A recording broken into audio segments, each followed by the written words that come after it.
প্রধান বিচারপতির পদত্যাগ হওয়া দরকার, যেহেতু উনি আওয়ামী লীগেরই নিয়োগপ্রাপ্ত একজন প্রধান বিচারপতি। লেগেছে রে লেগেছে, রক্তে আগুন লেগেছে, এই স্লোগানে আবারও ছাত্রছাত্রীরা আবারও স্লোগান তুলেছে নতুন করে, এই যেন আবার নতুন কোনো আন্দোলন। এটা কেন, আসলে কেন আবার এই আন্দোলন? আজকে আমি অবস্থান করছি চট্টগ্রামের নিউ মার্কেট, সেই চত্বরটাতে, যেই চত্বরটা থেকে আন্দোলনের শুরু হয়েছিল। অনেক আন্দোলন করে তারা জয়ও করেছে, তারা স্বাধীনতা পেয়েছে, কিন্তু আবার এই নতুন আন্দোলন কেন? চলুন আমরা জেনে আসি তাদের মাধ্যমে যে এই আন্দোলনটা আবার কেন হচ্ছে। আজকে আবারও শিক্ষার্থীদের মধ্যে স্লোগান উঠেছে বিচারপতির পদত্যাগ। এই বিচারপতির পদত্যাগ আসলে কেন চাচ্ছে তারা? আমরা চলুন কথা বলে আসি একদিন। আসলে আমরা সবাই এখানে আজকে আন্দোলনে আসছি। এই আন্দোলনে আসার পিছনে একটাই কারণ, সেটা হচ্ছে প্রধান বিচারপতির পদত্যাগের জন্য।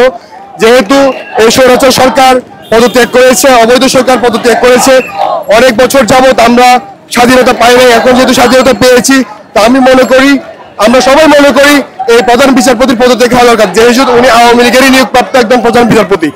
উনি যদি আওয়ামী লীগের, যেহেতু উনি আওয়ামী লীগের নিয়োগপ্রাপ্ত একজন প্রধান বিচারপতি, সেহেতু আমরা মনে করি এই স্বৈরাচার সরকারের কোনো লোকই কোনো গতিতে থাকবে না।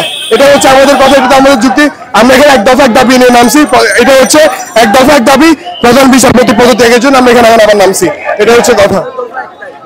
আমাদের দফা একটাই, আমরা এখন সবাই জমায়েতে, মানে সবাই একসাথে হয়েছি।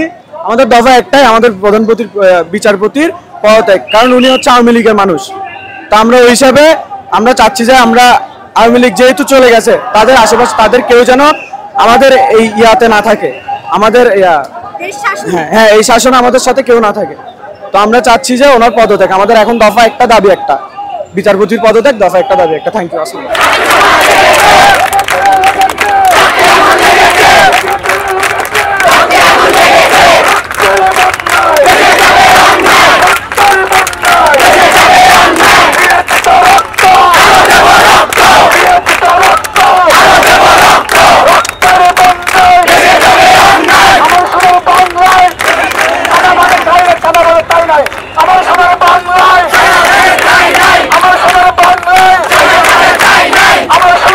আমার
দেখতে পেলাম এতক্ষণ ধরে আন্দোলনের স্লোগান উঠেছে।